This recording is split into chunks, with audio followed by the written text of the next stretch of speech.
Well, one of our most popular guests is my friend Manny Montenegrino, a former senior partner of a national law firm and an advisor to former Prime Minister Stephen Harper. He now has his own think tank called Think Sharp, where he's the president, and he's one of my favorite people to follow on Twitter because he brings a lawyer's mind to the BS of political and public life. And I'm delighted to have Manny back on now to talk about the Toronto shooting. Manny, welcome back to the show. Thank you, Ezra. Glad to be here. Well, you know what I like is you approach the news like a lawyer in cross-examination. You look at the words, you look at people wiggling around, and you ask clear questions. And I'm a fan, Manny, and I tell you, your segments on trade and the NAFTA battle have gone viral. I'd like to bring in your expertise on the Toronto shooting. Of course, it's a tragedy. An 18-year-old girl and a 10-year-old girl murdered, more than a dozen others injured. And we don't want to rush to judgment before the facts are out. But what's been frustrating to me, Manny, is how the media seems to want to stop the facts from coming out, bury the facts, spin the facts, because it looks like it was an ISIS terrorist attack. That's what it looks like as of when we're taping this. You know, ISIS has claimed responsibility. The man's name is Faisal Hussain, known to police, etc. I'd like your thoughts on this whole story, Manny. Well, Ezra, I spent 32 years cross-examining experts. And to do so, you always have to start with the premise, I don't accept what you are going to say. I don't accept your expertise. And you've got to learn to question. And that's all I do on Twitter. It started with me, the very first thing, and I thought it was very concerning to me. Why is the new minister, Bill Blair, in Toronto? Why was he sent there? It is not a border issue, and it is not a organized crime issue. That's his new portfolio. And I found it very odd that Bill Blair was there holding court with the mayor and the chief of police of Toronto. Now, if you recall, Bill Blair was the ex-chief of police. Mm-hmm. Why was he there? And that was so that started the questioning. Mm-hmm. And then I questioned, why did it take 24 hours to name the perpetrator, the killer? Why did the press release come at the same time as naming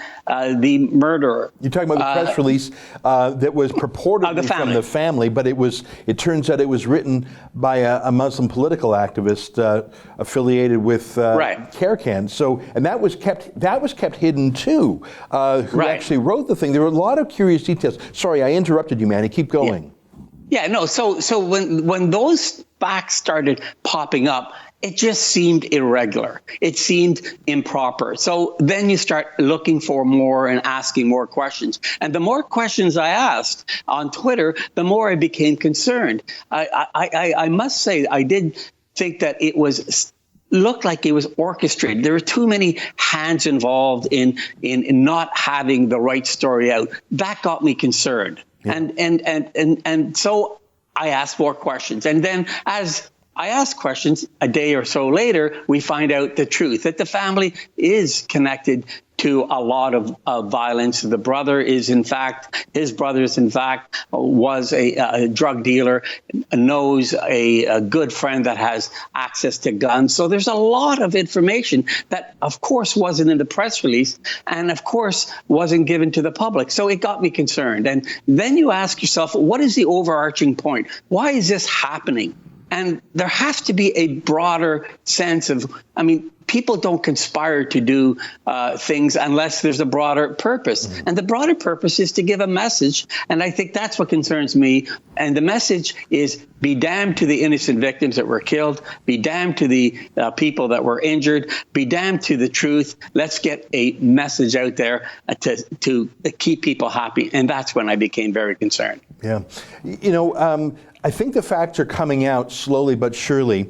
The fact that there was sort of a pause on releasing the key detail, the identity of the killer, these days when I see that, my spider senses start tingling. I'm thinking, if the name is released quickly, we know what the facts are. But if it is known to police and withheld, These days, it makes me think perhaps a jihadist. They don't want a Muslim-sounding name to be released because politicians are trying to tamp this down. And that seems to be what's going on here. The fact that, like you mentioned, contemporaneously, the same moment the name was released, a pre-written, well-sculpted document was presented by a Muslim activist, but the fact it was written by him was kept a secret. There's just too many shenanigans. Well, think of the time it took. I mean, first of all, the killer was known to the police. He's had 2 interactions with the police. The killer's brother is known to the police. Mm-hmm. So at the moment of the time that the killer was shot and they knew who he was, why the delay? Yeah. And then you have to ask yourself, to craft a document like that, and I have crafted documents like that, it takes, first of all, you've got to contact the individual, the family, or someone. And I'd like to know who contacted the individual. Certainly not the family. The family doesn't have the presence of mind when their son has committed murders to sit there and say, oh, I'm going to call an expert. Someone called that expert for them. Right. Who called them? Because I know, I mean, I think of my time as an immigrant. When I came from Italy, my father, my mother, they could hardly even know who anybody was of any expertise. So who called them? Mm-hmm. How long did it take him to get there? How long did he produce? Did he even talk to the parents? Right. Did he even know? So that must have taken hours to produce. And that was what the delay was. And why were the government officials cooperating with the delay to get this press release out? Because they knew who the murderer was. They certainly knew the family, but there was this conspiracy of creating a narrative that, in my view, and Ezra, here's what upsets me the most. I mean, I've seen politics and I've seen the worst of worst and the best of best. But there's this beautiful 10-year-old girl that was killed. And I have a beautiful daughter, and I remember when she was 10 years old. And to have these people forget that victim, to drive a narrative, breaks my heart, and I'm very upset, and I'm distraught with what's happened. I would want to know every detail as to why the delay, who caused the delay, how would it work out, but I don't think we're going to get that information. Yeah, and not only have those real victims been forgotten, but the CBC in particular and the Toronto Star has tried to rebrand the terrorist as a they tried to humanize him. The CBC literally said he had $1 million smile. The CBC said he was humble and polite. That doesn't look to be true. The fact that. Well, that all doesn't matter. I mean, everyone has a positive human side, and everyone, and this person had an evil side. Yeah. I'm not interested in that person. Right. I'm only interested in that innocent daughter. Ezra, the story that broke my heart, and I don't know if your followers have read it, but the father and daughter were having an ice cream cone. Right. The father was shot and the daughter was shot. The daughter was sent to the children's hospital. The father went to another hospital in Toronto, and I'm not familiar. It might be St. Mike's. They were nowhere near it. They told the father that the daughter was going to die. The ambulance took him from his spot at his hospital to his daughter's to hold her hand while she died. God. That is, Ezra, there is nothing more vile and sinister to have now perpetrated this false narrative over this poor family. I tell you, there is nothing that breaks my heart more when I heard that story. And she is forgotten, he is forgotten, and the only interest of what I'll call the liberal biased media and the government officials is to drive this narrative, this Muslim narrative, which is trampling on this poor father and daughter's lives. It just breaks my heart. Yeah. I think this is a national story. In some ways, if the claim by ISIS that this was an ISIS terrorist is true, and we've seen police reports that Faisal Hussain's online activities came to their attention, so that seems to lend some credence to it. ISIS is not saying they directed it. ISIS is saying he was inspired by them because they really want do-it-yourself people who watch the videos and get revved up, and so they're not claiming they ordered the hit from Iraq or Syria, but they're saying he was inspired by them. That rings true.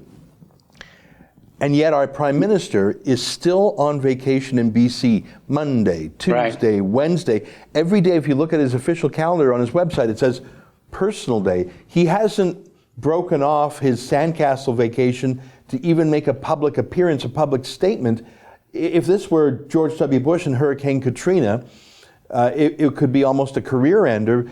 I haven't seen a single mainstream journalist, even mainstream media, CBC, Toronto Star journalist, even mention that Trudeau's AWOL.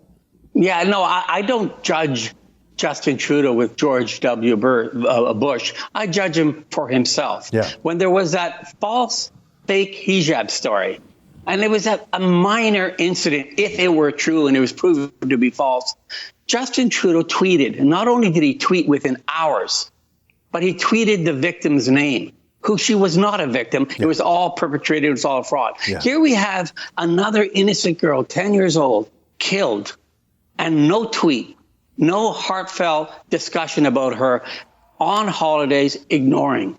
So I judge Justin Trudeau, Prime Minister Trudeau, to his own standards. Yeah. If he did not do that tweet with that fake hijab story and move within hours, and here days have gone by and he's done nothing, I judge him to his action, much like we do with what we did with his groping incident. He speaks virtuous about his feminism, about the Me Too movement, but when it comes to himself, he doesn't act. And that's the same. So we've got a pattern here, and the pattern is in almost everything he does. Manny, I want to ask you one last question about journalism. We've been trying our best to cover this story at The Rebel. I mean, we're a small operation. We don't have hundreds of staff like the CBC. But I think we've been doing a good job. A great job. Well, thank you. David Menzies has been great, but we're a small outfit. The Toronto Sun has been very good. Anthony Fury broke the news about who actually wrote that family's letter. Right. Joe Warmington broke the news about Faisal Hussain's links to ISIS and a possible trip to Afghanistan and Pakistan. So let me give full credit to the Toronto Sun. But so much of the rest of the media, Manny, has not only been a part of this narrative building operation, but they've actually criticized Anthony Fury, Sue Ann Levy, and Joe Warmington of the Sun, and of course they hate us at The Rebel. So what's strange to me, man, I mean, I'm not looking for praise from my competitors and rivals, but for them to focus their rage at us and at Joe Warmington for trying to cover the news, that to me gives away their game. These journalists have more rage for us than they do for the terrorist. Exactly, and what I'm surprised about is, why am I not being contacted by any other media? I have listed really reasonable questions that really put the issue to test right from the beginning. I'm not contacted. I've been proven right on the hijab story, the false hijab, and I've been proven right on this. I ask detailed questions. I get attacked for asking the questions. This is a country where you're supposed to be asking questions. You're supposed to be, and I'm saddened that the media itself they want a narrative. Everyone moves to the same narrative, and investigative journalism is dead. The only place you see it maybe is on Twitter, and certainly with you. I mean, and what do you do with someone who investigates? You try to diminish him. You try to destroy them. That's what happens to me. I ask simple questions and the liberals attack me. I'm saying, I'm just asking a question. And the same happens with you. And Ezra, it's very clear. If you can knock Ezra and Rebel out, then there is a one voice, one non-investigative journalism in Canada. And we become much closer to those countries we deplore, like North Korea and Russia. We need to have people asking questions from all sides. And I'm dismayed that the media doesn't even ask the questions. And you know, the question as to who created the press release, the family press release, how long did it take? Who penned it? Who called the person? Was it a media person that called the person that did the press release? Like, that's important to know. Yeah. If the family didn't even know who he was, that's an alarming fact. Yeah. Why don't we know that? Yeah, we still don't know that. Well, Manny, it's great to talk with you. I hope we keep in touch, and I thank you for asking these questions. You're always welcome on The Rebel. I appreciate your who, what, why, where, when approach. That's journalism, and we're delighted to have you. Thank you, my friend. Thank you. All right, there you have it. Our friend Manny Montenegrino. He's the president and CEO of Think Sharp. That's an excerpt from my daily TV show, The Ezra Levant Show. Normally it's behind a paywall, but I thought you'd like this video, so we put it on YouTube. If you want to subscribe to watch the daily show every day, including always 2 interviews a day, and I read my hate mail, just click on this screen and become a premium member.